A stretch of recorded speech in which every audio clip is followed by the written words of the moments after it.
Bayangkan jika kamu dibunuh, namun bereinkarnasi kembali sebagai makhluk terlemah yang dianggap menjijikkan.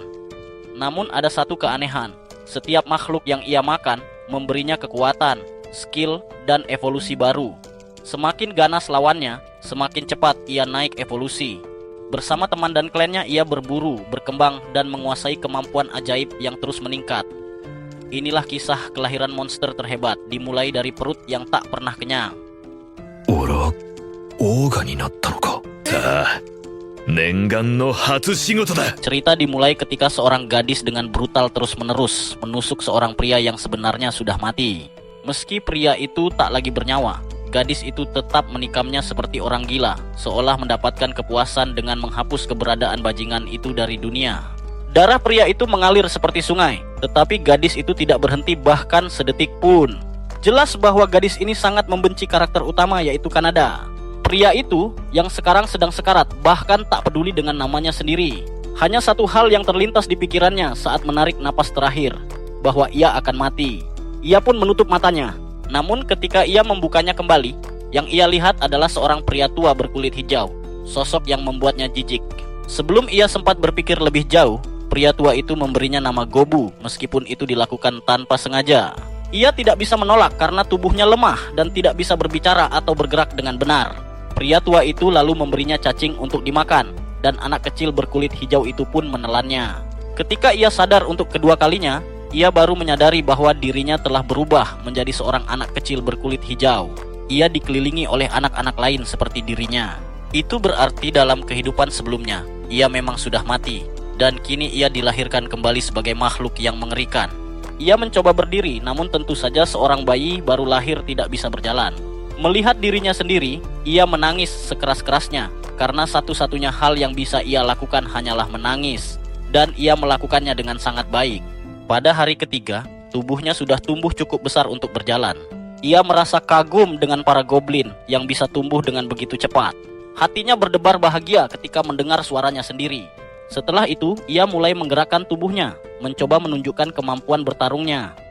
Di saat yang sama, ia bertekad untuk menjalani hidup barunya sebaik mungkin. Ia adalah orang yang beruntung karena diberi kesempatan hidup untuk kedua kalinya, dan ia tidak ingin menyia-nyiakannya. Pada hari keempat, pria tua itu kembali membawa makanan mereka, namun juga membawa kabar buruk. Setelah hari ini, mereka harus berburu makanan mereka sendiri. Ini akan menjadi makanan terakhir yang dibawakan untuk mereka. Karena itu, para goblin mulai melahap cacing-cacing itu dengan lahap, seolah belum pernah makan seumur hidup mereka. Untuk mengintip keadaan di luar, Gobu keluar dari gua. Ia menatap matahari yang sama seperti di kehidupan sebelumnya. Namun tumbuhan dan hewan di sekitar tempat ini sangat berbeda. Tak lama kemudian, muncul Kichi, sesama goblin yang tampak lebih kuat dari yang lain. Ia memutuskan untuk menjadikan Gobu sebagai rekannya dalam berburu. Mereka berdua berjalan di hutan hingga melihat seekor kelinci bertanduk. Kichi langsung mengejarnya, sementara Gobu naik ke pohon dan menunggu saat yang tepat. Ketika waktunya tiba, ia melompat turun dan menghantam kepala kelinci itu dengan tongkat. Itulah perburuan pertama mereka. Kichi ingin segera memakannya, tetapi Gobu menahannya dan memukul wajahnya dengan tongkat berkali-kali. Ia mengajarkan pelajaran pertama bahwa makanan harus dibagi. Gobu lalu mencabut tanduk kelinci itu, berniat menjadikannya senjata. Air liurnya menetes melihat daging segar di depannya. Namun ia tetap mengizinkan Kichi untuk ikut menikmati hasil buruan itu. Saat menggigit daging dengan lahap, Kichi berterima kasih kepada Gobu karena berkat dia, ia bisa merasakan daging yang lezat itu. Pada hari kelima, mereka menggunakan strategi yang sama. Kali ini, Gobu membunuh kelinci bertanduk dengan menusukkan tanduk ke tubuhnya. Ia menyadari bahwa tanduk ini sangat kuat dan bisa digunakan sebagai senjata legendaris. Kini ia memiliki 2 tanduk yang siap digunakan. Sementara itu, Kichi sibuk makan daging kelinci yang lezat. Saat menelannya, ia menyadari sesuatu. Ia memperoleh kemampuan baru. Ternyata, kemampuan dari kehidupan lamanya, yaitu absorpsi, masih ada. Dengan kemampuan itu, ia bisa menyerap kekuatan makhluk lain. Semua kemampuannya di dunia ini akan diatur ulang. Jadi kini ia harus menunggu mangsa datang padanya. Beberapa hari berikutnya, ia dan teman-temannya terus berburu. Ia bahkan mengajarkan mereka bagaimana membuat senjata dan bertarung dengan cerdik. Mereka bertemu Gomi, gadis goblin yang mulai terpesona oleh kekuatan dan keberanian Gobu. Wajahnya memerah setiap kali memujinya, dan ia bersemangat ingin ikut berburu bersama. Namun pada hari ketujuh, hujan turun, membuat mereka menunda rencana perburuan. Gobu memanfaatkan waktu itu untuk menjelajah gua dan mencari bahan membuat senjata mematikan. Di dalam gua, ia menemukan bahan-bahan langka dan secara tak sengaja menemukan sekelompok wanita telanjang yang membuatnya bingung. Tapi ia tidak punya waktu memikirkan itu, ia fokus membuat senjata. Tiba-tiba, pria tua itu muncul lagi. Ia terkesan dengan kekuatan Gobu dan menjelaskan bahwa Gobu bisa naik level dan berevolusi. Saat diperiksa, levelnya ternyata sudah 86. Ia perlu mencapai 100 agar bisa berevolusi menjadi Hobgoblin. Namun, hanya satu goblin yang bisa berevolusi ke tingkat itu. Pria tua itu juga memperingatkan bahwa Hobgoblin yang sudah berevolusi akan segera datang dengan mangsanya. Keesokan harinya, Gomi bergabung dengan mereka berburu. Ia memukul makhluk buas dengan senjatanya, sementara Gobu mengejar makhluk lain yang merayap. Bersama Kichi, mereka membentuk tim yang tak terkalahkan. Setelah berhasil, mereka menikmati daging hasil buruan. Gomi berterima kasih pada Gobu karena berkat dia, ia bisa menikmati daging yang lezat. Gobu pun mendapatkan kemampuan baru dari ular yang mereka bunuh, yaitu racun dan Evil Eye, yang bisa membuat musuhnya lumpuh. Hari demi hari, mereka terus bertumbuh. Mereka membuat peralatan baru untuk melawan musuh. Pada hari ke-11, mereka memutuskan menjelajah lebih dalam ke dalam gua. Namun mereka tidak tahu bahwa gua itu berisi bahaya. Saat masuk, mereka dihadang oleh sekumpulan kelelawar bermata merah yang menyerang tanpa ampun. Gobu segera memerintahkan Gomi untuk melarikan diri dan Gabo untuk membuat perisai. Ia lalu menggunakan Evil Eye-nya, membuat semua kelelawar membeku. Dengan cepat, ia membunuh mereka satu persatu dan menikmati hasil buruannya. Dari sana, ia memperoleh kemampuan baru. Namun dari kejauhan, 3 goblin lain memperhatikan mereka dengan iri. Mereka lapar, tak tahu cara berburu, sementara Gobu dan teman-temannya menikmati makanan lezat setiap hari. Saat semua sudah tertidur, mereka mencoba menyerang Gobu untuk memberinya pelajaran. Namun mereka sama sekali tidak tahu bahwa mereka telah menantang orang yang salah. Hanya dengan beberapa gerakan, Gobu memaksa mereka untuk meminta maaf. Di saat yang sama, Gobu mencoba menggunakan kemampuan racunnya, tetapi semuanya berantakan karena ia belum bisa mengendalikannya dengan baik. Gomi yang baru terbangun sangat marah ketika menyadari bahwa mereka berniat membunuh Gobu.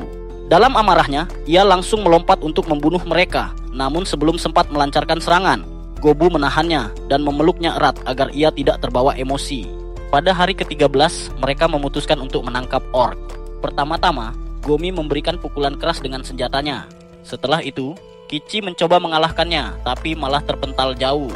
Ketika Gomi kembali menyerang, ia memukul lalu melempari batu hingga jari-jarinya terluka dan ia jatuh ke tanah. Gobu kemudian maju memimpin dan membunuh orcs itu dengan menusukkan tanduknya ke tubuh musuh.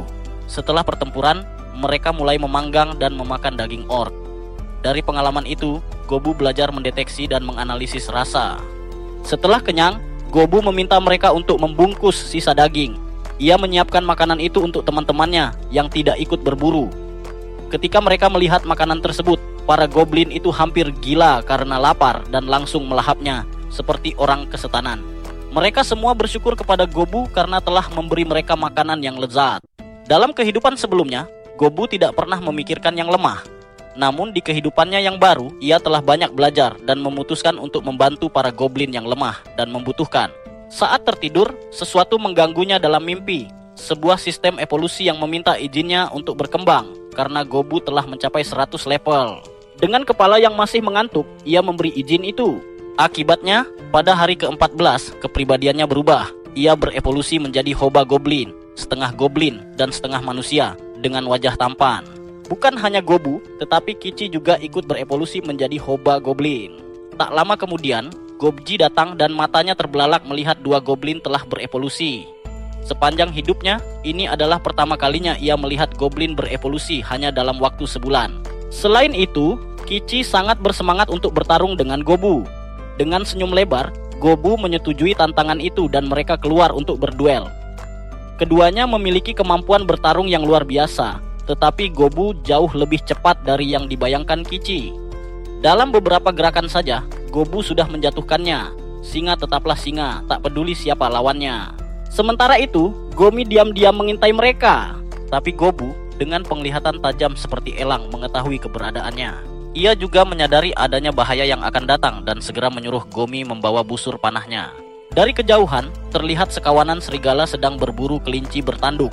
Dalam hitungan detik, kelinci itu telah dimangsa dan target berikutnya adalah orc yang juga tidak mampu bertahan lama. Dalam sekejap, para orc itu hancur berkeping-keping. Melihat hal itu, Gobu tersenyum puas karena kini mereka bisa menguji kekuatan barunya.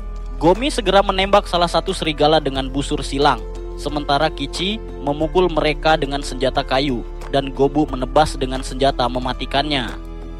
Dalam waktu singkat, tubuh-tubuh serigala tergeletak tak bernyawa di tanah. Namun satu serigala masih hidup menatap mereka dengan marah. Ia terluka parah, tak mampu berdiri dan akhirnya roboh.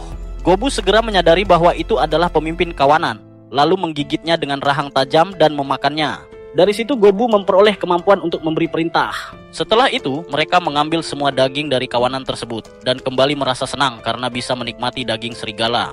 Sebagai gantinya, Gobu meminta bantuan mereka. Ia dengan rendah hati mengajarkan cara berburu dan membuat senjata. Mendengar itu, para goblin sangat bahagia karena mereka tahu kini tak akan mati kelaparan lagi.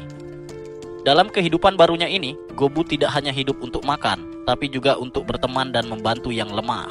Keesokan harinya, Gobu terbangun dan melihat Gobji tampak khawatir menatap langit yang dipenuhi api besar di depannya.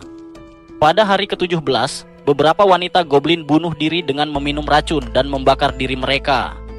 Para goblin tua sangat menyesali kejadian tragis itu, tapi mereka tak bisa berbuat apa-apa. Pada hari ke-26, Gobu mulai melatih para goblin seumurannya secara rutin. Selain meningkatkan kekuatan dan stamina mereka, ia juga memakan banyak musuh kuat yang membuat kekuatannya meningkat pesat. Meski lelah, Gobu tetap berusaha keras hingga ke garis akhir latihan. Tiba-tiba, mereka melihat seseorang datang mendekat. Gobu segera bersiap dengan pedangnya untuk melawan penyusup tak diundang. Namun Elder Goblin buru-buru menghentikannya karena ternyata mereka bukan musuh. Mereka adalah para goblin dewasa yang membawa tawanan manusia. Salah satu goblin kekar bernama Hopkin tampak sangat senang membawa makanan yang bagus untuk disantap. Gobu menatap wajah-wajah muda para gadis manusia yang diikat dengan tali dan merasa iba pada mereka. Ia tahu bahwa jika goblin dan manusia berkembang biak, keturunan yang lahir kemungkinan besar adalah goblin, karena gen mereka lebih dominan. Gobu kemudian mendekati Hopkin dan dengan tenang memintanya agar menyerahkan gadis-gadis itu kepadanya. Permintaan itu membuat Hopkin murka. Ia langsung menarik kerah Gobu dengan kasar. Merasa tersinggung karena bocah muda sepertinya berani berbicara begitu. Elder Goblin segera datang untuk menenangkan mereka. Namun yang mengejutkan adalah semua goblin yang dilatih Gobu selama beberapa hari terakhir langsung mencabut pedang mereka, siap membela Gobu jika pertarungan benar-benar terjadi. Dua gadis manusia mencoba menenangkan keadaan dan menyarankan agar diadakan pertarungan tanpa senjata antara Gobu dan Hopkin untuk menentukan siapa yang lebih kuat. Siapapun yang menang, dialah yang akan menjadi pemimpin baru. Hopkin, yang sangat percaya diri dengan tubuh kekarnya, segera menerima tantangan itu. Pertarungan dimulai dan berakhir hanya dalam beberapa saat karena Gobu mengikat Hopkin dengan benang yang keluar dari jarinya. Benang itu bukanlah senjata, melainkan bagian dari tubuhnya sendiri. Gobu mempelajari teknik membuat benang laba-laba dari iblis laba-laba, dan kini kemampuan itu sangat berguna baginya. Ia memandang Hopkin yang terjerat dan berkata dengan tenang bahwa sesuai kesepakatan, kini dialah pemenang dan pemimpin baru. Gobu lalu menoleh ke arah para goblin yang berdiri banyak di sekeliling mereka dan bertanya apakah mereka menerima dirinya sebagai pemimpin. Semua goblin menyetujuinya tanpa ada yang berani mengeluh. Sementara Hopkin tergeletak di tanah dengan tubuh terikat benang laba-laba, tampak menyedihkan. Setelah itu, Gobu menghampiri para gadis manusia yang sebelumnya ditawan. Ia berjanji akan melindungi mereka dan memastikan mereka tidak akan disakiti selama tinggal di tempat ini. Ia juga berjanji akan mengembalikan mereka ke desanya secepat mungkin. Para gadis itu sangat terkejut melihat sikap penuh kasih dari seorang goblin. Salah satu dari mereka bahkan bertanya apa yang diinginkan Gobu sebagai imbalan atas kebebasan dan keselamatan mereka. Namun Gobu menjawab dengan tenang bahwa ia tidak menginginkan apapun. Kalaupun ada sesuatu yang ia harapkan, itu hanyalah kesempatan untuk mempelajari pengetahuan manusia. Kemudian Gobu mengetahui kisah para wanita itu. Mereka sebenarnya sedang berburu bersama sekelompok pria dan wanita. Namun di perjalanan mereka diserang oleh goblin. Semua pria tewas, sementara kelima wanita itu ditawan dan dibawa ke tempat ini. Saat bercerita, para gadis menangis terseduh-seduh. Gobu tidak tega melihatnya dan membiarkan mereka berduka dengan tenang. Keesokan harinya, Gobu terkejut melihat para gadis tampak segar kembali. Ia berusaha menghibur mereka dengan memasak makanan dari bahan-bahan hasil jarahan. Namun ia mengakui bahwa makanan manusia jauh lebih lezat dibandingkan makanan goblin. Rasa itu menyegarkan pikirannya dan membantu menjaga kondisi tubuhnya tetap sehat. Ia belajar banyak dari mereka, berbeda dengan goblin yang hanya berevolusi menjadi tingkat yang lebih tinggi. Dari kelima gadis itu, satu di antaranya adalah pandai besi, dua di antaranya adalah saudari yang pandai memasak, satu gadis berkacamata adalah seorang ahli kimia, dan yang terakhir, gadis berambut merah, tampak seperti petarung. Meskipun dalam keadaan sekarang, ia tidak bisa berbuat banyak. Sementara itu, para goblin berlatih keras hingga kelelahan. Gobu mengumpulkan mereka semua dan mengumumkan bahwa untuk beberapa hari ke depan mereka tidak akan berburu seperti biasanya. Ia ingin mereka fokus pada latihan dan pembelajaran. Hopkins tampak tidak menyukai keputusan itu, tetapi akhirnya ia tetap setuju. Pada hari ke-31, mereka berlindung di dalam gua. Agar tidak bosan, Gobu dan Kichi berduel untuk meningkatkan kemampuan pedang mereka. Namun malam itu, hal buruk terjadi. Seperti yang sudah diduga Gobu, beberapa goblin mendekati para gadis manusia yang sedang tidur dan memandang mereka sebagai mangsa. Saat itu juga, Gobu langsung menyerang dan memukul para goblin yang menyerang, lalu mengikat semuanya dengan jaring laba-laba dari jarinya. Kali ini Gobu benar-benar marah. Ia sudah memperingatkan mereka, tapi mereka tetap berani melanggar. Setelah mengikat mereka semua, Gobu menghampiri gadis berambut merah dan meminta maaf. Gadis itu menangis dan tiba-tiba memeluknya. Beberapa goblin lain datang untuk melihat apa yang terjadi. Gobu memerintahkan agar para pelanggar dibawa keluar karena ia akan menghukum mereka di depan semua orang. Sebagai contoh agar hal seperti ini tidak terulang. Ia menggantung Hopkins terbalik dan memastikan semua orang mematuhi aturannya. Keesokan paginya, Gobu menemukan Hopkins telah mati. Pada hari ke-32, mereka menghadapi seekor kuda putih bersisik yang berlari menuju mereka. Kichi dan Gobu menyerang bersama, mematahkan sisik kerasnya, lalu membunuh kuda itu. Begitu Gobu memakan daging kuda tersebut, tubuhnya dipenuhi energi besar dan memperoleh banyak kemampuan baru, termasuk penyembuhan cepat dan peningkatan keahlian secara instan. Salah satu kemampuan barunya adalah tusukan 3 kali, di mana satu serangan bisa mengenai sasaran sebanyak 3 kali sekaligus. Tak heran kuda Trihorn itu termasuk musuh yang sangat kuat. Beberapa waktu kemudian, Gobu terbangun karena seseorang mengguncang tempat tidurnya. Ia membuka mata dan melihat gadis berambut merah berbaring diam di sampingnya. Gobu hanya terdiam, mengira gadis itu masih takut setelah kejadian malam sebelumnya. Namun keesokan harinya, ia terbangun dengan kedua lengannya berada di bawah kepala gadis itu. Gobu merasa puas dengan kemajuan pelatihan mereka. Latihan kini dibagi ke dalam beberapa unit dan teman-temannya memimpin masing-masing unit itu. Hari itu, Gobu tidak tinggal di unit latihannya. Setelah membagi tugas kepada semua kelompok, ia memutuskan pergi ke hutan untuk berburu mangsa. Di sana, ia menemukan seekor kuda Trihorn dan menembaknya menggunakan sihir tingkat pertama. Serangannya tepat sasaran dan membunuh kuda itu seketika. Gobu kini mulai merasa lebih nyaman menggunakan sihir, lalu melangkah lebih dalam ke hutan. Setelah beberapa waktu, ia baru menyadari bahwa ia sudah berjalan sangat jauh.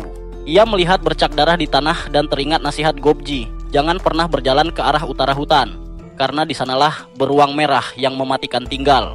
Tak lama kemudian, seekor beruang merah raksasa benar-benar muncul di hadapannya. Ukurannya yang besar dan raungannya yang menggetarkan sudah cukup untuk membuat siapapun ketakutan. Siapapun selain Gobu pasti sudah lari ketakutan meninggalkan hutan itu. Namun Gobu justru bertekad untuk melawannya. Ia ingin membunuh beruang itu dan menikmati dagingnya. Ia mengaktifkan sihir tingkat pertama dan melemparkannya ke arah beruang merah. Di sisi lain, seseorang mulai khawatir karena Gobu sudah terlalu lama tidak kembali. Hingga malam tiba, tak ada seorang pun yang melihatnya, namun semua berharap ia selamat dan segera kembali. Sementara itu, beruang merah berhasil bertahan dari serangan sihir Gobu dengan cara melepaskan lengannya sendiri. Ia lalu menyerang menggunakan cakarnya. Gobu melompat dan mencoba menebas tubuhnya dengan pedang. Namun tubuh beruang itu terlalu keras hingga pedangnya tak mampu melukai sedikit pun. Gobu kemudian mencoba membungkus tubuh beruang itu dengan benang laba-laba dari tangannya. Tetapi hanya dalam beberapa detik, beruang itu berhasil melepaskan diri dan melontarkan api ke arah Gobu. Api itu membakar seluruh area hutan, sementara Gobu berlindung di balik sebuah pohon.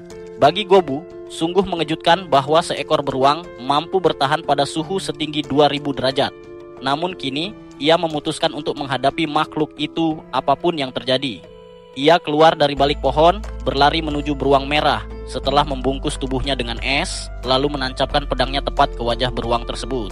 Untuk sesaat, Gobu mengira bahwa ia telah memenangkan pertarungan. Namun beruang itu dengan cepat melemparkannya hanya dengan gerakan kepala, membuat tubuh Gobu terpental dan mulai berdarah. Serangannya yang sebelumnya berhasil ternyata cukup efektif. Beruang merah kini tidak lagi mampu memuntahkan api karena pedang Gobu masih tertancap di tenggorokannya. Yang terdengar dari makhluk itu hanyalah raungan serak tanpa daya. Melihat kondisi beruang itu, Gobu tahu bahwa energinya masih berada di puncak, sedangkan tubuhnya sendiri semakin lemah. Ia sadar bahwa satu serangan lagi dari beruang merah bisa merenggut nyawanya. Keadaan tidak berpihak padanya, tapi perjuangan justru membuat darahnya bersemangat. Ia menikmati setiap tantangan, karena baginya, semakin sulit pertarungan, semakin nikmat kemenangan yang akan dirasakan. Dengan tekad membara untuk mengalahkan makhluk menakutkan itu, dan menjadikannya santapan, Gobu kembali berlari menyerang beruang merah dengan tombak di tangannya. Ia melompat ke atas tubuh raksasa itu, dan menusukkan tombaknya sekali lagi. Lalu ia mengayunkan kapaknya, dan menghantam tubuh sang beruang. Dalam sekejap, beruang merah membalas dengan ganas. Satu serangan membuat Gobu kehilangan lengannya. Namun pada akhirnya, ia berhasil mengalahkan beruang merah. Hari pun berganti. Pada hari ke-34, Gobu yang terluka parah duduk lelah di tanah. Di hadapannya, tergeletak tubuh beruang merah yang telah mati. Ia mulai mengunyah dagingnya, dan begitu menelannya, kekuatan serta stamina luar biasa mengalir ke seluruh tubuhnya. Meski begitu, luka yang dideritanya sangat parah. Namun, level kekuatan Gobu kini telah melampaui batasnya. Sistem memberinya pilihan baru. Ia telah memenuhi semua syarat untuk menjadi Lord Slayer. Kini, ia memperoleh kekuatan yang jauh lebih besar dan memasuki jalur supremasi. Ia bisa naik ke tingkat Ogre, spesies langka dengan kemampuan luar biasa. Tubuhnya yang babak belur mulai kehilangan kesadaran. Namun sebelum benar-benar pingsan, sistem menanyakan apakah ia ingin berevolusi menjadi Ogre langka. Untuk berevolusi, ia harus memilih ya. Seperti yang pernah ia lakukan saat berevolusi dari goblin biasa menjadi bentuknya sekarang. Akhirnya ia memilih ya. Gobu tinggal di hutan hingga hari ke-35. Ia terus memakan daging beruang merah dan mendapatkan kemampuan baru, Howl of the Mountain. Sebuah auman mengancam yang membuatnya mampu menahan segala macam serangan.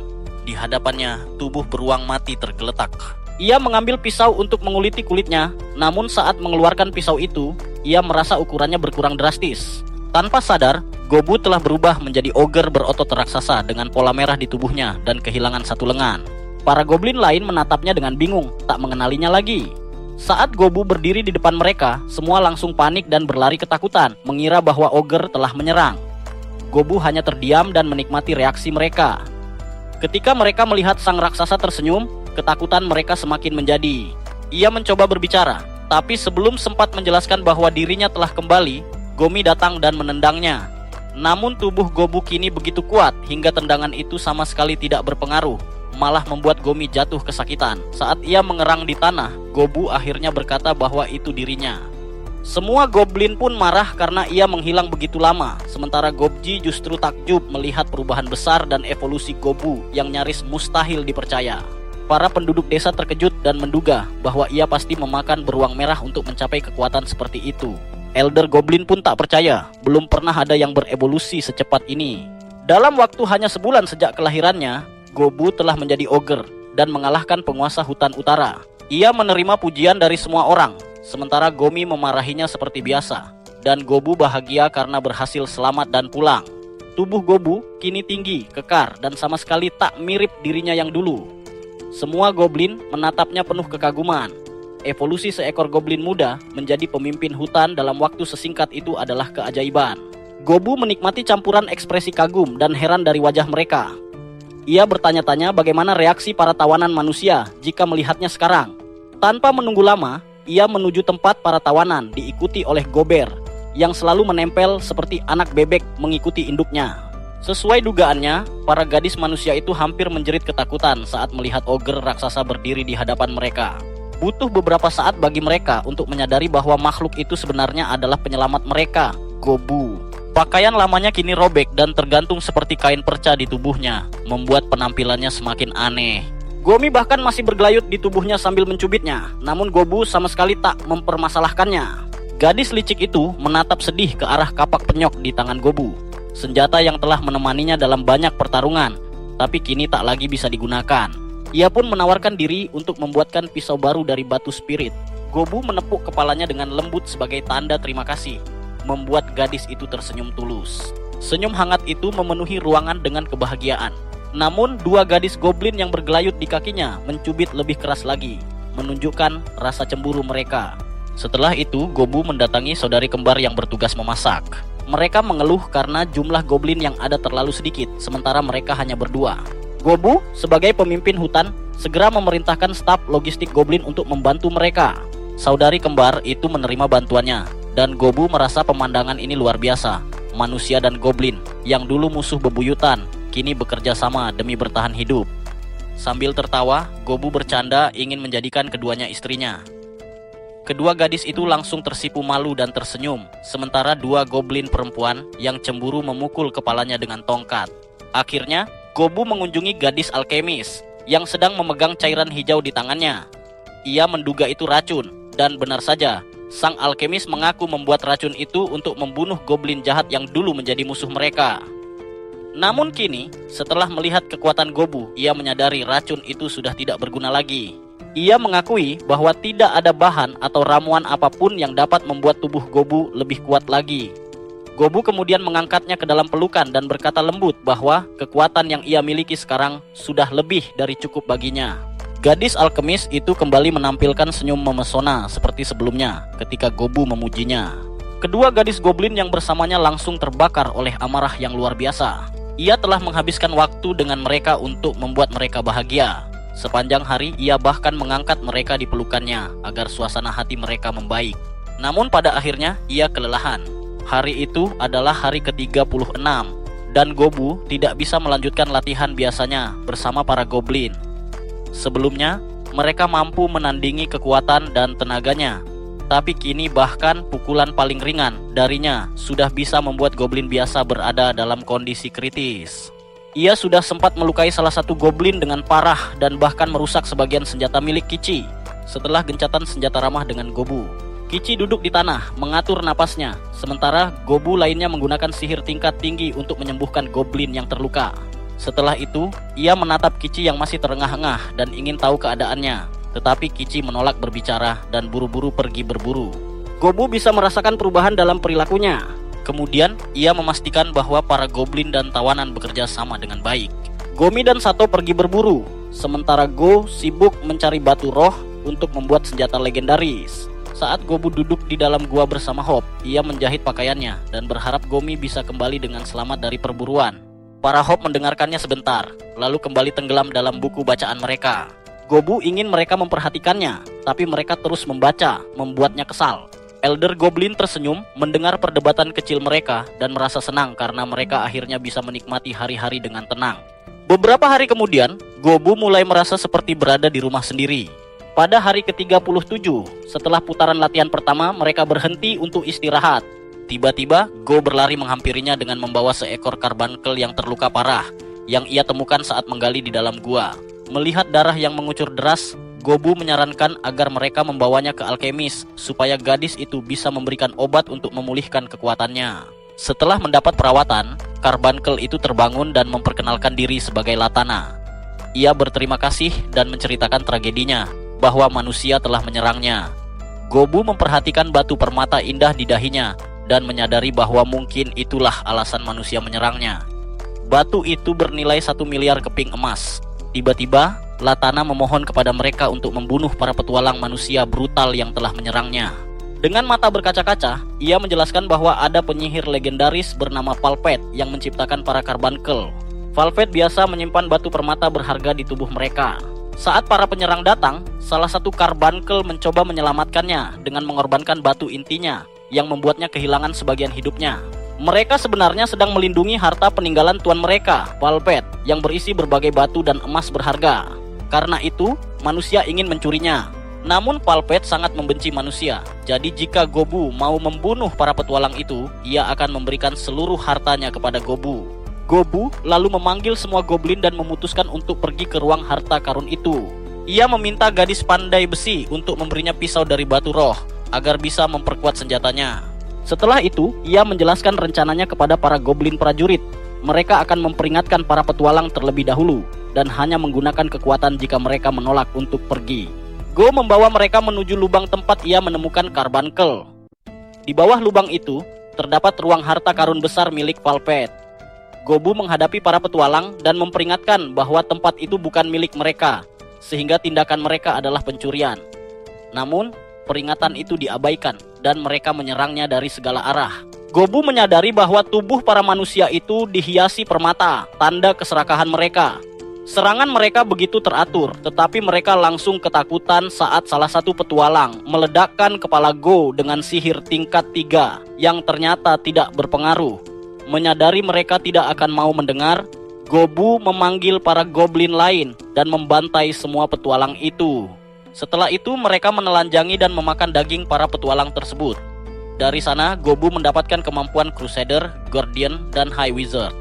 Ia juga menelan peralatan berharga mereka karena tidak tahu cara menggunakannya. Kemudian, ia masuk ke ruang harta karun tersembunyi yang penuh dengan benda-benda mahal. Kerangka Valpet duduk di depan ruangan itu, sementara Latana mengucapkan terima kasih kepada mereka karena telah membantunya. Ia yakin jiwa tuannya kini tenang. Latana memastikan bahwa mereka akan menemukan banyak batu roh di sana.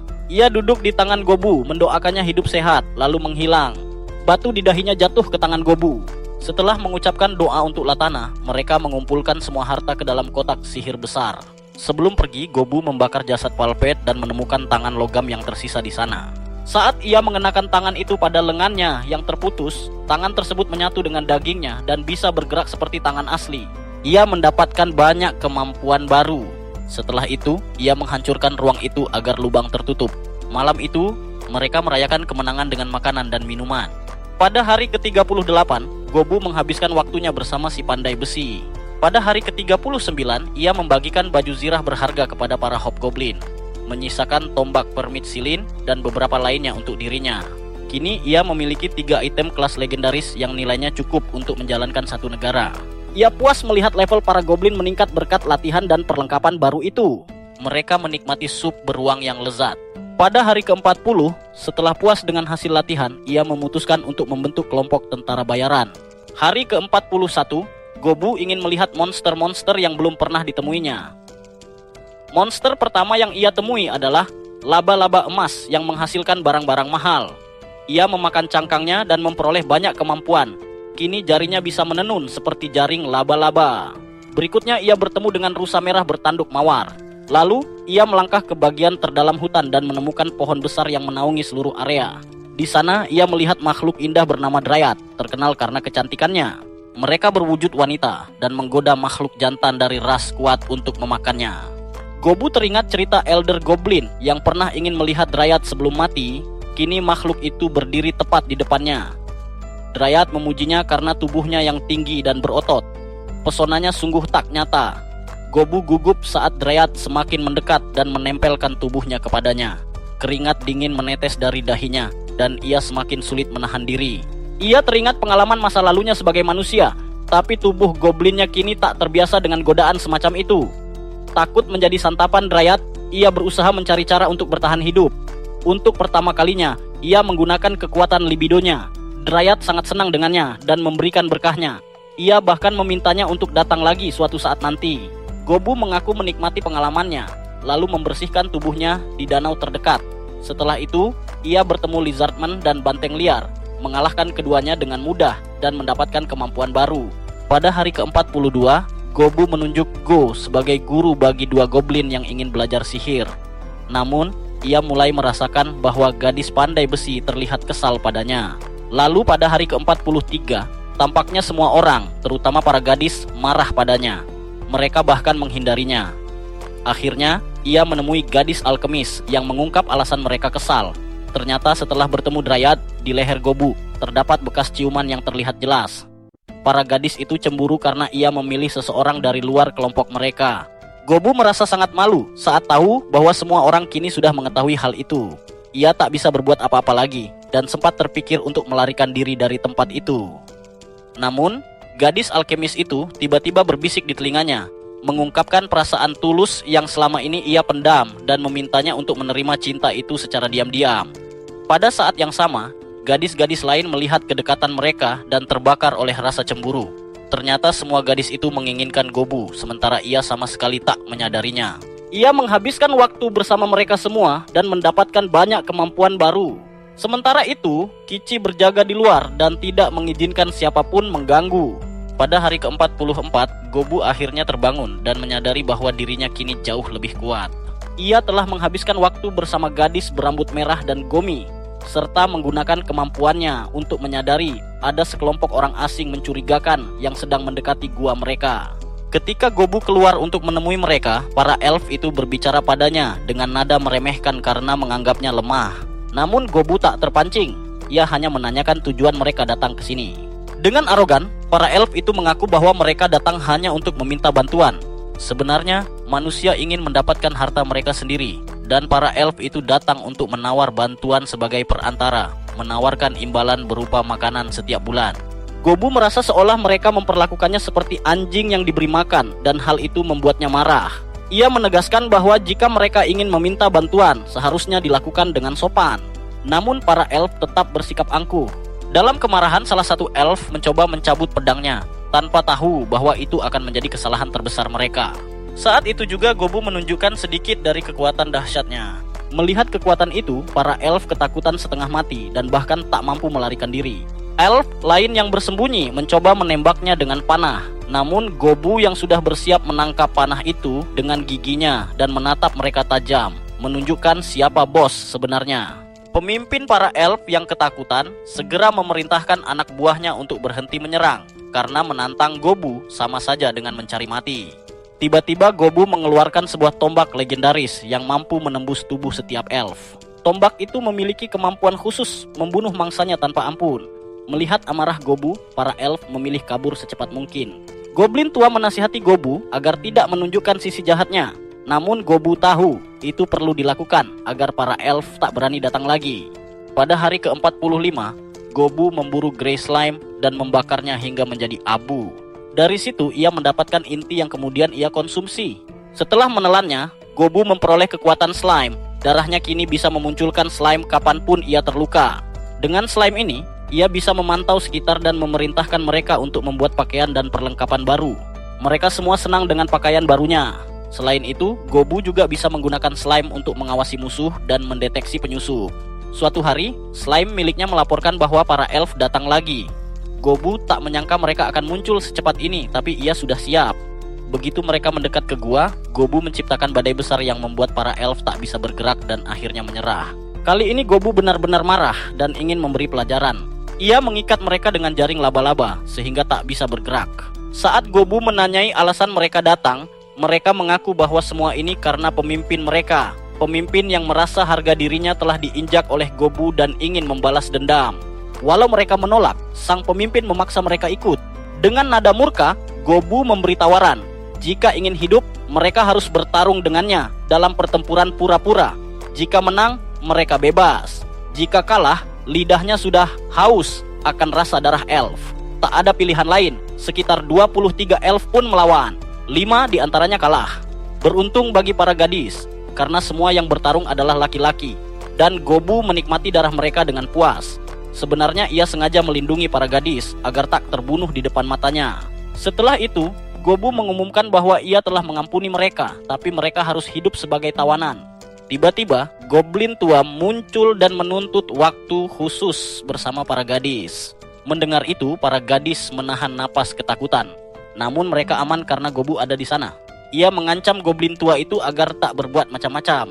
Sebagai pemimpin, Gobu tahu ucapannya harus ditaati. Namun Goblin tua itu tetap bernafsu, dan Gobu memilih mengabaikannya, menganggapnya sudah gila karena usia.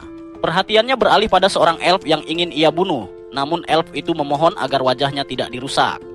Di sisi lain, Kichi sedang bertarung melawan monster lain dan berhasil mencapai level 100. Ia pun berevolusi lagi. Kini ia mampu menandingi Gobu, dan itu menjadi tujuan utamanya.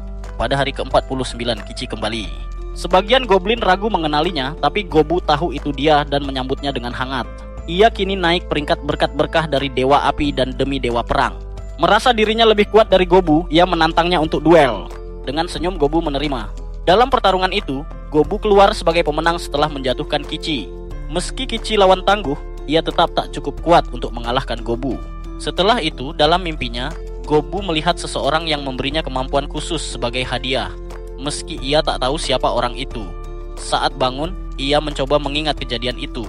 Pada hari ke-51, gadis licik membawanya ke gadis alkemis yang menceritakan tentang murid-muridnya. Salah satunya sangat terampil dalam menyembuhkan luka. Murid itu menganggap Gobu seperti kakaknya, dan sebutan kakak itu membuat hati Gobu hangat. Kemudian ia memperhatikan Hobbs yang pakaiannya berubah dan tubuhnya memiliki tanda aneh. Bahkan Hobbs sendiri tak tahu asal tanda-tanda itu. Yang mengejutkan, tanda yang sama juga muncul di tubuh Gobu. Meski bingung, Hobbs ingin menunjukkan kekuatannya. Gobu tak bisa menolak permintaan seorang gadis. Saat mereka keluar, Hobbs menciptakan bola api dan melemparkannya ke hutan, membakar sekitarnya dengan kekuatan luar biasa. Ia bisa menggunakan serangan itu hingga 20 kali tanpa lelah. Gobu terkesima melihatnya, namun menghentikannya karena terlalu berbahaya. Melihat kemampuan itu, Gobu sadar evolusi selanjutnya akan menjadikannya Dewi Sihir. Ia mengenakan pakaian merah, dan Suo merasa bangga padanya, meski Hobbs meyakinkannya bahwa ia juga bisa segera berevolusi. Gobu merenung bahwa desa mereka kini semakin kuat, dan semua itu berkat dirinya, karena dulunya mereka tak tahu cara bertarung, tapi kini mereka belajar dan tumbuh pesat berkat bimbingannya. Pada hari ke-52, saat mereka sedang berburu dan bersiap pesta, mereka bertemu dengan kelompok goblin lain. Kelompok itu lemah dan kesulitan berburu, bahkan lebih memilih mati daripada hidup tak berdaya di depan generasi muda. Gobu merasa iba dan memutuskan membantu mereka dengan menciptakan slime dari darahnya untuk menolong mereka. Itu satu-satunya bantuan yang bisa ia berikan. Kemudian pada hari ke-53, ia menemukan seorang manusia yang digigit orc. Kondisinya sangat parah. Untuk menyelamatkannya, Gobu membunuh orc tersebut dan merasakan sesuatu yang luar biasa dari manusia itu. Setelah membunuh orc, ia mendapatkan kemampuan baru, Monster Tamer. Setelah itu, ia pergi ke gadis alkemis yang telah menyiapkan minuman alkohol untuknya. Saat meminumnya, hatinya dipenuhi kegembiraan karena sudah lama ia mendambakannya. Dalam pesta itu, Gobu juga memberi izin kepada para goblin yang ingin meninggalkan klan, karena banyak dari mereka sudah memilih jalan masing-masing, dan Gobu tak ingin memaksa siapapun untuk tetap tinggal bersamanya. Dia telah memutuskan untuk memberi mereka hadiah perpisahan, namun tak seorang pun dari mereka yang ingin meninggalkannya, karena di perusahaannya mereka memiliki segalanya yang bisa diinginkan oleh orang bodoh manapun. Karena tak ada yang mau pergi, akhirnya mereka memutuskan untuk mengadakan pesta. Beberapa hari berlalu tanpa masalah. Gobu mencoba membuat borgol menggunakan darahnya sendiri, dan beruntung, dia berhasil. Gomi bahkan bisa mendengar suaranya dari kejauhan. Ia telah membuat banyak borgol untuk semua orang, jadi ia tidak khawatir. Di sisi lain, Ji juga semakin kuat karena ia berhasil membunuh seekor Trihorn Horse. Kichi datang untuk memujinya karena Ji mampu menaklukkan makhluk itu tanpa merusaknya. Kemudian, Gobu memutuskan untuk menghadiahkan kuda itu padanya. Ia menggunakan sihir Monster Tamer Magic untuk menjinakkan kuda tersebut, lalu memberikannya pada Ji. Tidak hanya itu, ia juga telah menjinakkan Grey Bear dan Black Wolf. Melalui Grey Bear, ia berdoa dan ia menjinakkan Black Wolf agar dapat melindungi para gadisnya. Para gadis itu pun senang karena kini mereka memiliki teman dari kalangan hewan yang sudah jinak. Pada hari ke-59, sesuatu mengejutkan Gobu. Seorang gadis berambut merah ternyata menjadi lawan yang tangguh. Ia bertarung melawan para kobold dengan kekuatan warriornya, menjatuhkan mereka sambil tetap menikmati makanannya. Namun kemudian terjadi sesuatu padanya. Matanya tampak kosong, seolah ia sedang dalam keadaan trance, dan ia mendapatkan pekerjaan barunya dengan mengikuti nalurinya. Ia memburu seekor rusa kutub dan hanya dengan beberapa gerakan cepat, ia berhasil membunuh mangsanya untuk pertama kali. Ia sangat senang karena kini ia telah menjadi seorang pemburu hewan. Gobu menyadari bahwa gadis itu bisa mati jika ia tidak bisa mengendalikan monster dengan baik. Karena itu, ia harus terus mengawasinya. Tak lama kemudian, salah satu pelayannya datang dan memberitahu bahwa manusia telah membunuh para goblin dan melarikan diri. Namun Gobu sudah mengetahuinya, sebab perang sudah tinggal beberapa langkah lagi dari mereka. Pada hari ke-60, Gobu terbangun dengan terkejut. Dalam visinya, ia melihat para kobold berlari ketakutan dari seseorang. Ia bisa membayangkan betapa kuatnya musuh yang mereka hadapi. Ia pun menduga ada kekuatan tersembunyi di balik kejadian ini. Tanpa membuang waktu, ia membangunkan semua orang dan memerintahkan agar tidak menyerang para kobold, melainkan fokus pada musuh yang datang dari belakang mereka. Beberapa saat kemudian, Cobalt bersembunyi di belakang mereka. Namun ketika mereka melihat ke depan, mereka terkejut karena musuh yang harus mereka hadapi ternyata adalah para skeleton. Mereka melepaskan panah, namun itu sia-sia karena tulang-tulang hidup itu jauh lebih kuat dari senjata biasa. Kichi dan para prajurit lainnya mulai bertarung dengan mengayunkan pedang, tetapi pedang mereka tidak berguna. Hingga akhirnya mereka menyadari bahwa skeleton itu bisa dihancurkan jika menggunakan kekuatan fisik langsung. Gobu lalu memerintahkan mereka untuk meninggalkan senjata dan melawan dengan tendangan serta pukulan. Dengan teknik itu, mereka berhasil menghabisi semua skeleton. Gobu sendiri turut bertarung dan dengan beberapa gerakan, ia berhasil membersihkan area di sekitarnya. Bahkan sang Master Skeleton pun menjadi lawan yang mudah baginya. Ia menjatuhkannya dan memakan tengkoraknya yang masih bergerak. Dengan itu, ia memperoleh kemampuan baru. Dari situ Gobu mengetahui bahwa para Cobalt yang bekerja di Velvet Room telah melepaskan para skeleton dan tidak mampu menahan mereka. Hingga akhirnya mereka melarikan diri dan bersembunyi di sana. Setelah beberapa waktu, para Cobalt berlutut di depan Gobu karena mereka ingin bergabung dengannya. Gobu heran karena ia telah membunuh teman-teman mereka. Namun mereka tahu makhluk lemah selalu membutuhkan yang kuat untuk bertahan hidup. Gobu terkejut karena semua orang ingin bergabung dengannya, membuat klan mereka semakin besar. Gobu meminta semua orang untuk beristirahat dan keesokan harinya mereka akan membicarakan hal itu lebih lanjut. Keesokan harinya, Gobu melanjutkan perburuan. Setelah sekian lama, mereka memutuskan untuk bertarung bersama. Di tengah perjalanan, mereka melihat sesuatu yang mencurigakan. 12 manusia sedang merencanakan sesuatu. Karena rasa ingin tahu, Gobu menghentikan perburuannya dan mengamati mereka diam-diam. Ia pun mengetahui bahwa para manusia itu berniat menculik putri raja dari bangsa elf yang sedang kembali dari Alal Festival. Malamnya, Gobu menyaksikan semuanya. Saat sang elf, Cantik berjalan pulang bersama para pengawalnya. Manusia-manusia yang bersembunyi mulai menembakkan panah. Namun Gobu tidak langsung bertindak karena ia terpesona oleh kecantikan sang elf. Ia tahu para elf memiliki daya tarik luar biasa. Tapi yang satu ini terasa berbeda. Ketika semua pengawal tewas dan sang elf pingsan, barulah Gobu bergerak. Dengan jaring laba-laba, ia membunuh seluruh manusia itu tanpa ampun. Jeritan kesakitan terdengar, tapi Gobu bukan makhluk yang mengenal belas kasihan. Setelah semuanya berakhir, sang elf cantik kini berada di dalam pelukan kuat Gobu, masih tak sadarkan diri. Sementara itu, Kichi sibuk mengangkat tubuh para manusia yang tewas. Meski berat, ia tidak mau menunjukkan kelemahan di hadapan Gobu. Gobu menghormati para elf yang mati demi melindungi sang putri, jadi ia tidak memakan mereka. Pada hari ke-62, Gobu menangkap satu manusia yang masih hidup. Namun nasibnya sial, karena ia akhirnya mati di tangan Gobu. Sebelum mati, manusia itu mengungkapkan niat jahat kaumnya. Mereka berencana menyerang dalam waktu 20 hari. Ia memohon agar nyawanya diampuni, tapi sayangnya ia berhadapan dengan monster yang tidak akan berhenti sebelum mencicipi darah dan dagingnya. Setelah memakannya, Gobu memperoleh banyak kemampuan baru. Kemudian ia mendekati sang elf yang masih pingsan. Saat gadis itu terbangun, ia panik karena khawatir pada pengawalnya. Ia juga ketakutan karena tempat ini terasa asing. Dalam ketakutan itu, ia membuka sayap indahnya dan Gobu tertegun karena belum pernah melihat elf bersayap. Ia pun sadar mengapa gadis itu begitu istimewa. Namun sang putri malah mengira bahwa Gobu yang telah membunuh para pengawalnya kini ingin merusak kehormatannya. Gobu kaget mendengarnya dan menyadari betapa salah pahamnya gadis ini. Ia pun menjelaskan semuanya, bahkan mengaku bahwa ia tidak sempat melindungi para pengawal. Mendengar itu, sang elf marah dan mulai memukul Gobu dengan tangan lembutnya. Kesal, Gobu mendorongnya pergi. Setelah tenang, Gobu mengatakan bahwa hubungan antara elf dan monster memang tidak baik, jadi ia tak punya banyak niat untuk menyelamatkan mereka. Namun, seperti gadis pada umumnya, sang elf mulai menangis. Melihat air matanya, Gobu luluh dan memutuskan untuk mengantarnya pulang. Malam itu, Goblin tua mendengar bahwa Gobu telah menangkap seorang elf. Nafsu lamanya bangkit dan ia ingin menghabiskan waktu dengan sang gadis. Tapi Gobu, yang berpegang pada aturan, memperingatkannya agar tidak menyentuh sang elf, atau ia harus menanggung akibatnya. Goblin tua tak berani melawan perintah Gobu. Pada hari ke-63, Gobu dan Kichi mengawal sang elf pulang. Kini gadis itu percaya bahwa Gobu tidak akan menyakitinya. Dalam perjalanan, Gobu penasaran dengan sayapnya. Sayap itu ternyata hanya dimiliki oleh High Elf dan menandakan status bangsawan. Mereka biasanya menyembunyikan sayap itu agar tidak dimanfaatkan musuh.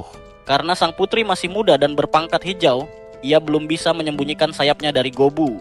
Saat tiba di desa mereka, Gobu menggunakan kemampuan pencariannya. dan menemukan ada 25 pengawal yang telah menyiapkan busur. Semua diarahkan tepat ke arah Gobu. Gobu tahu bahwa anak panah itu terbuat dari mithril dan benda itu bisa melukai mereka. Namun, sebelum Gobu menunjukkan siapa bos yang sebenarnya, para elf memberikan perisai kepadanya dan memintanya untuk tidak melukai mereka, karena itu adalah perintah dari putri mereka. Mereka sudah membatalkan rencana penyerangan, sebab menurut sang putri, para elf telah diselamatkan oleh mereka, jadi mereka tidak bisa membalas dengan kekerasan. Mereka kemudian dibawa menghadap raja yang sangat senang karena putrinya selamat dan tidak terluka. Sang putri pun meminta maaf karena telah membuat ayahnya khawatir, lalu memperkenalkan Gobu dan kelompoknya sebagai para penyelamatnya. Namun, Gobu kemudian mengungkap tujuan sebenarnya. Ia menolong sang elf demi mendapatkan hadiah. Sang raja tidak keberatan karena baginya Gobu telah memberikan kehidupan kedua untuk putri kesayangannya. Gobu sudah tahu bahwa raja akan memberinya hadiah yang sepadan dengan nyawa sang putri.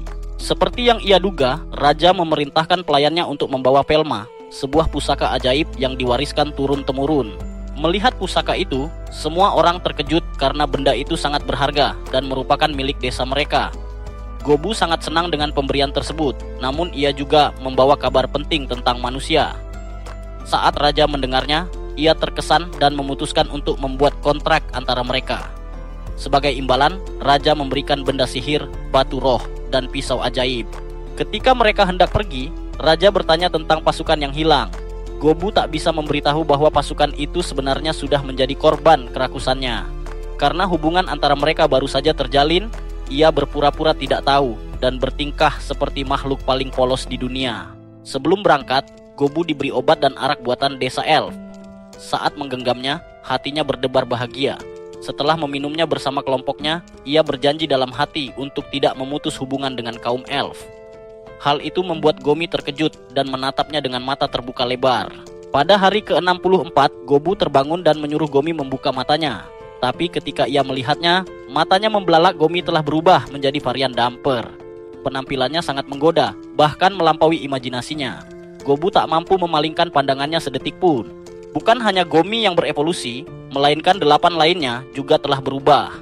Saat Gomi mengenakan pakaian yang menyesuaikan bentuk tubuh barunya, seseorang memperingatkannya agar tidak melepas kacamatanya, kecuali saat menghadapi musuh. Melihatnya, Gobu sampai menahan napas. Dengan berkat Dewa Es, kini ia mampu menciptakan banyak es, dan dengan mata mempesonanya, ia dapat membuat musuh saling bertarung satu sama lain. Itu adalah hadiah besar dari dewa. Namun ada yang aneh, ia terlihat mirip seseorang yang dikenal Gobu, meski ia tak bisa mengingat siapa orang itu. Perhatian Gobu kemudian tertuju pada Ji, yang kini menjadi pengikut setia Half Lord. Ia memperoleh kekuatan luar biasa dan mampu menemukan berbagai sumber daya di dalam tanah. Sementara itu, Sato juga berevolusi menjadi Half Blood Lord.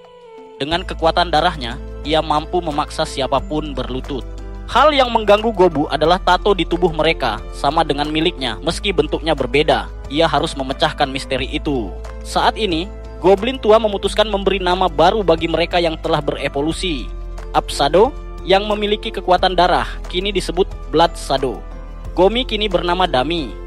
Go, yang menguasai kekuatan bumi, disebut Earth. Kichi menjadi Over Kichi, dan sang pahlawan kini dikenal sebagai Aguru. Semua senang dengan nama barunya, kecuali Aguru, yang masih tenggelam dalam pikirannya memecahkan misteri. Ia tahu bahwa jika terjadi perang antara elf dan manusia, raja akan meminta bantuan mereka. Maka ia harus bersiap membentuk pasukan untuk menghadapi kemungkinan itu. Untuk berkomunikasi, ia memberikan mereka anting sihir. Kaum Kobold menerimanya tanpa ribut, tapi para elf malah menimbulkan kekacauan. Karena itu, Aguru menghancurkan kesombongan mereka agar tidak membuat masalah lagi. Untuk memperkuat mereka, Aguru mengadakan pertarungan latihan dengan memanggil tanaman kerangka hitam menggunakan kekuatannya. Pertempuran melawan tanaman kerangka itu sangat menantang. Pada hari ke-65, Aguru sudah mampu memanggil zombie, undead, dan monster kuat lainnya. Ia ingin mencicipi kekuatan mereka, tapi tidak bisa tanpa bahan yang tepat. Meski begitu, ia puas karena makhluk-makhluk itu sangat membantu teman-temannya berlatih. Namun mereka punya kelemahan, di bawah sinar matahari tubuh mereka berubah menjadi abu. Artinya, taktik ini tak berguna di siang hari. Meski begitu, Aguru puas karena kaum Kobold dan Elf terus bersemangat dan berkembang. kini ada 136 makhluk di bawah pimpinannya. Ia tahu kaum Kobalt adalah yang terlemah, namun para gadis malah penasaran ingin mencicipi daging undead meski beracun. Pada hari ke-66, mereka pindah ke tempat tinggal para goblin. Earth membangun rumah bagi semua, sementara kaum Kobalt sibuk berburu demi mencoba rasa baru. Dengan keterampilan mereka berhasil menaklukkan 20 serigala hitam. Saat memeriksa hasil buruan, mereka melihat seekor babi hutan besar. Earth ingin memamerkan kekuatannya dan meninju babi itu hingga darahnya memercik ke seluruh tubuh mereka. Ia baru sadar bahwa seharusnya tidak memukul sekeras itu. Saat mereka sampai ke pandai besi, pria itu terkejut karena Earth telah mengubah bentuk senjatanya menjadi lebih sempurna. Pada hari ke-67, Oper Kichi mengungkapkan perasaannya pada Earth. Aguru sebenarnya sudah tahu karena bisa membaca ekspresi wajahnya. Ia tak mampu menahan perasaan karena Earth semakin cantik setelah berevolusi. Aguru menyarankan Ogray untuk jujur dan akhirnya ia mengaku cinta. Earth yang sudah lama menunggu memberikan jawaban positif. Pada hari ke-68, Aguru menyadari bahwa Arai menjadi lebih kuat setelah mengungkapkan perasaannya pada Edith. Sementara Earth juga merasa lebih kuat dan menemukan batu sihir baru. Mereka terus berburu dan memperoleh banyak kekuatan. Aguru kini mendapatkan kekuatan exoskeleton yang bisa membentuk perisai tak terkalahkan di sekeliling tubuhnya. Ia juga memperoleh sayap, tapi belum bisa mengendalikannya hingga terjatuh ke tanah. Keesokan harinya, hujan turun. Ia berlatih bersama Red Hair yang semakin kuat. Setelah itu, ia pergi ke pandai besi untuk membuat alat baru bersama rekan-rekannya. Kemudian, ia beralih ke dapur, di mana mereka menciptakan hidangan baru yang menggugah selera. Langkah berikutnya adalah menjadi alkemis, menciptakan senjata yang dapat menyembuhkan luka apapun. Namun, saat ia bercinta dengan Earth, gadis-gadis lain menjadi marah cemburu, dan Abguru tidak tahu bagaimana menjelaskannya. Pada hari ke-71, para elf mulai menyerang lokasi para elf pemberontak untuk memusnahkan mereka. Mereka meminta bantuan dan memperingatkan bahwa jika ia melanggar perjanjian, maka tak ada yang bisa menyelamatkannya dari murka kaum elf. Namun, dengan senyum menawan, Aguru menerima tawaran itu. Bukan karena takut, melainkan karena ia tak ingin meninggalkan arak lezat buatan desa elf. Pagi harinya, Aguru berangkat bersama pasukannya, terdiri dari hewan tunggangan, penyihir, dan prajurit kuat. Mereka segera menemukan markas militer manusia, namun tempat itu dikelilingi penghalang sihir yang bisa menghancurkan siapapun yang mencoba masuk. Aguru lalu mengeluarkan senjatanya dan menghancurkan penghalang itu dalam sekejap. Setelah itu, Earth menciptakan tembok besar agar musuh tidak bisa kabur. Spell dan Blood Shadow menggunakan kekuatan luar biasa untuk memusnahkan pasukan musuh. Aguru tidak tinggal diam, ia memanggil pasukan kerangka dan menembakkan laser ke arah manusia. Meski begitu, para manusia tetap melawan dengan segenap tenaga. Tepat saat itu, Aguru terkejut karena melihat seorang gadis yang sedang memimpin pasukan manusia. Komandan cantik itu memerintahkan semua orang untuk memburu Aguru, sementara ia sendiri bergegas menyerang Aguru dengan niat menembus jantungnya. Melihat teknik serangannya, Guru cukup terkesan, namun kemampuannya sama sekali tidak sebanding dengan Aguru, yang bahkan tidak memberinya kesempatan untuk melukai sedikit pun. Ia dengan mudah mendorongnya mundur.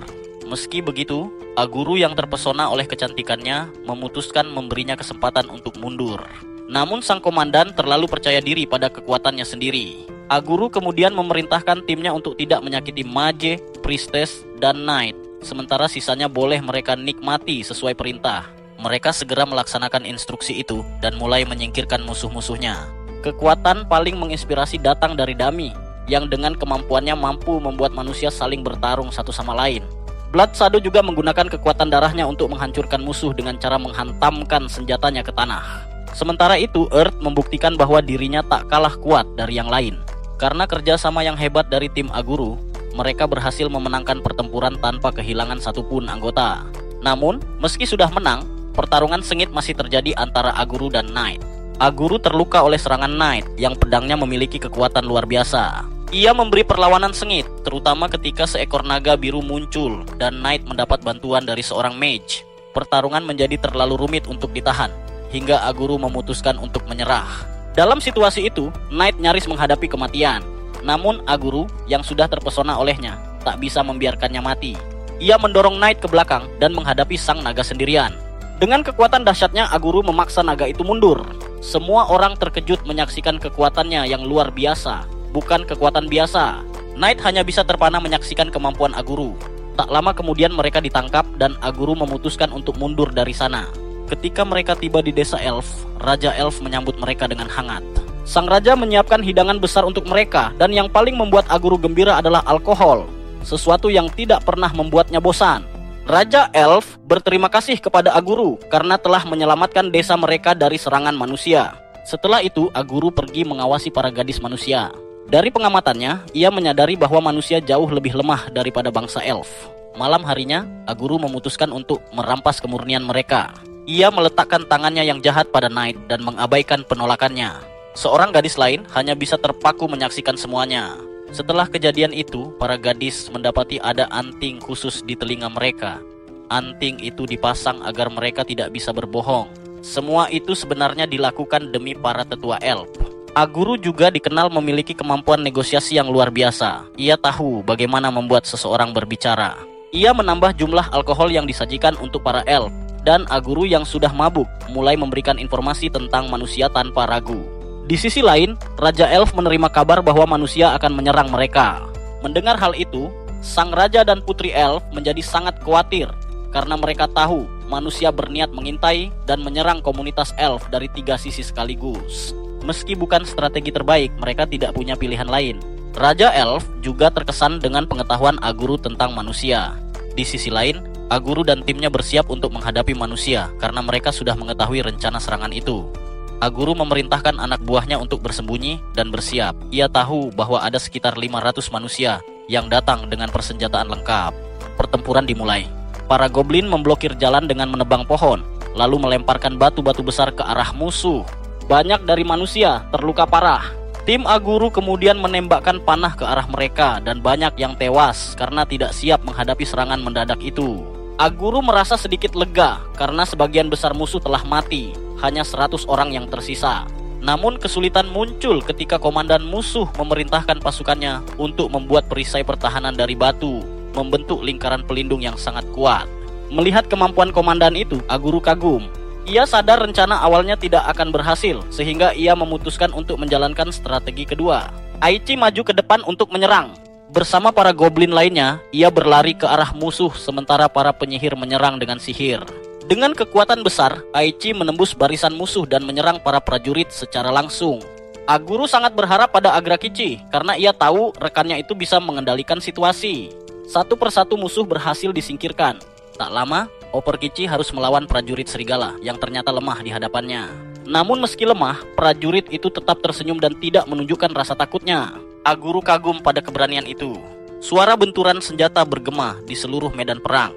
Tak lama kemudian, Kichi berhasil menjatuhkannya dan membawa kabar baik kepada Aguru bahwa mereka telah menang. Aguru bangga dengan rekan-rekannya. Mereka memutuskan untuk tidak membunuh prajurit serigala yang pingsan. Saat mereka berbicara, Dami menghampiri dengan wajah memerah dan berkata bahwa ia ingin mengandung anak Aguru. Sang pemimpin pun membawanya pergi untuk menghabiskan waktu berdua, karena ia memang menyukai wanita yang jujur dengan keinginannya. Beberapa waktu kemudian, manusia yang tersisa menjadi tahanan. Sebagian besar mengeluh karena merasa dipermalukan, sementara prajurit serigala justru tampak puas karena kini memiliki makanan dan tempat tidur. Rekan-rekannya mengejeknya karena mau tinggal di tempat kumuh itu, namun ia tak peduli dan sibuk memikirkan hal lain. Tak lama, ia datang menemui Aguru karena penasaran mengapa manusia terus menyerang bangsa Elf. Misteri itu pun terungkap. Ternyata dulu seorang putri dari negeri manusia jatuh sakit parah dan diperkirakan akan mati. Raja manusia memerintahkan pencarian obat dan dikatakan bahwa wilayah Elf memiliki ramuan suci dari Dewi Setengah Dewa. Karena itulah manusia menyerang, didorong oleh keserakahan dan keinginan untuk mendapatkan obat tersebut. Aguru memahami betapa rumitnya sifat manusia karena ia sendiri dulu juga pernah menjadi manusia. Mendengar itu, prajurit serigala terkejut. Sementara itu, Earth yang sedang bekerja di tanah menemukan sesuatu yang mencurigakan dan menjerit. Semua orang segera berkumpul, mengira ada penyusup. Namun, ternyata Aguru datang untuk melihat mata air panas yang baru ditemukan. Ia memerintahkan semua orang untuk bersantai dan merilekskan otot mereka setelah pertempuran panjang. Para goblin yang belum pernah mendengar tentang pemandian air panas tampak bingung. Jadi Aguru menjelaskan bahwa ini tempat mereka bisa mandi dan bersantai. Tanpa pikir panjang, mereka semua melompat ke air panas. Suasana menjadi santai. Para gadis saling menggosok tubuh satu sama lain, sementara Aguru berterima kasih kepada Spell atas hadiah luar biasa ini. Namun, pikiran aneh muncul di benaknya. Ia memutuskan untuk melatih para tahanan agar bisa mengukur kemampuan mereka. Mereka dibuat bertarung melawan para goblin yang dipimpin oleh Dami dan Spell, dan hasilnya sangat baik. Tak lama, Orge Kichi dan Blood Shadow tersingkir karena kurang waspada dalam bertarung di medan. Prajurit serigala yang lelah melawan kerangka akhirnya berani menantang Aguru sendiri. Aguru terkejut namun menerima tantangan itu. Sebelum pertarungan dimulai, ia memberinya perisai sihir agar tidak mati sia-sia. Begitu pertarungan dimulai, Aguru langsung menghantamnya dengan pukulan keras yang membuat tubuh lawannya terpental jauh. Aguru tahu bahwa jika ia bertarung dengan ogre, maka tubuhnya bisa berubah menjadi hancur. Namun, mengabaikan hal itu, ia memusatkan perhatiannya pada pertarungan. Dalam beberapa gerakan saja, ia sudah berhasil menjatuhkan lawannya ke tanah. Tak lama kemudian, Kichi juga menyatakan keinginannya untuk bertarung dengan prajurit serigala. Kali ini, prajurit serigala memberikan perlawanan sengit kepada Kichi, dan para prajurit lain pun mulai menyadari bahwa pria ini bukan orang biasa. Menahannya di penjara sama saja dengan membuang kemampuannya sia-sia. Aguru kemudian mengajaknya makan bersama, dan saat makan, pria itu mengungkapkan bahwa ia datang ke dunia manusia bersama para demi-human. Namun, orang-orang elit selalu menganggapnya sampah karena ia berbeda dari mereka. Ia terkejut melihat para manusia dan demi-human hidup berdampingan di tempat ini. Pemandangan yang belum pernah ia lihat sebelumnya. Karena itu, ia memutuskan untuk meninggalkan posisinya sebagai kesatria kekaisaran dan ingin bergabung dengan Aguru. Mengetahui hal itu, Aguru, yang sebenarnya memiliki rasa iba padanya, tak bisa menolak. Ia melepas tanda tahanan dari leher pria itu, kini ia bebas. Aguru lalu memberinya tugas untuk melatih si gadis berambut merah, mengajarinya semua bentuk serangan manusia. Sementara itu, gadis berambut merah menatap mereka dengan bingung. Beberapa waktu kemudian, Aguru membawa beberapa orang menghadap raja. Raja menganggap mereka sebagai penghalang karena tak bisa dilatih dan tak memiliki bakat. Mendengar hal itu, raja memutuskan untuk menempatkan mereka di bawah pengawasannya langsung. Saat itu juga, Aguru menanyakan tentang obat yang sangat diinginkan oleh manusia. Ternyata, obat itu sudah diberikan oleh raja kepada Agu ketika ia menyelamatkan putrinya, hadiah terbaik yang bisa raja berikan. Ia tidak menjelaskan lebih lanjut dan Aguru pun tidak menanyakannya lagi. Setelah meminum obat itu, tubuh Aguru mulai mengalami perubahan. Ia menggores jarinya dan meneteskan darahnya kepada manusia yang terluka. Ajaibnya, luka dan rasa sakit manusia itu langsung lenyap, benar-benar keajaiban. Keesokan harinya, mereka bersiap untuk pertempuran berikutnya. Aguru dapat merasakan bahwa musuh berada sekitar 300 meter jauhnya. Pemimpin musuh duduk di bangku, dan tombak Aguru menembus tubuhnya seketika, mengakhiri hidupnya. Melihat pemimpin mereka mati dengan kejam, para prajurit musuh terkejut dan berduka. Namun Aguru segera menciptakan ratusan tombak dari tanah dalam radius 100 meter, mengirim semua prajurit itu ke kubur mereka.